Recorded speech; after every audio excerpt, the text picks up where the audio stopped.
বৃষ্টি দেখতে দেখতে হঠাৎ ইচ্ছে হলো একটু মাংস খাবো, তাই জন্য বড়মশাইকে দিয়ে নিয়ে আসালাম দেশি মুরগির মাংস। তোমরা ভাবছো যে দেশি মুরগির মাংস রান্না করবে, এতে দেখানোর কি আছে? হ্যাঁ, অবশ্যই দেখানোর আছে। দেখো, প্রথমে আমি গরম সর্ষের তেলের মধ্যে গোটা গরম মশলা, তেজপাতা, শুকনো লঙ্কা ফোড়ন দিয়ে একটুখানি চিনি দিয়ে দিয়েছি যাতে কালারটা ভালো আসে। আর তারপরে পেঁয়াজ কুচি দিয়ে পেঁয়াজটাকে ভালো করে ভেজে নিয়ে দেশি চিকেনগুলোকেও দিয়ে দিয়েছি। আর একটু ভাজা ভাজা হতেই আমি এর মধ্যে লবণ, হলুদ, লঙ্কার গুঁড়ো, জিরের গুঁড়ো আর সাথে করে মাংসে যেসব মশলা দেয় নর্মালি সবাই যা দেয় আমিও তাই দিয়েছি। স্পেশাল ব্যাপারটা হলো মাংসের মধ্যে কিন্তু আমি গোটা একটা রসুন দিয়ে দিয়েছি।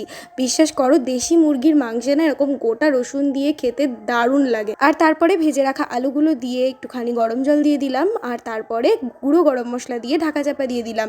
আর ঢাকা চাপা খোলার পরই দেখো মাংসটা কিন্তু জাস্ট রেডি। ভিডিওটা এডিট করার সময় আমার জিভে জল চলে এসেছিল, বিশ্বাস করো এতটাই টেস্টি হয়েছিল। চলো এখন আমি খেয়ে নিই দুপুরের খাবারটা। তোমাদের বৃষ্টির দিনে কার কী খেতে ভালো লাগে কমেন্ট করে অবশ্যই জানিও। টাটা।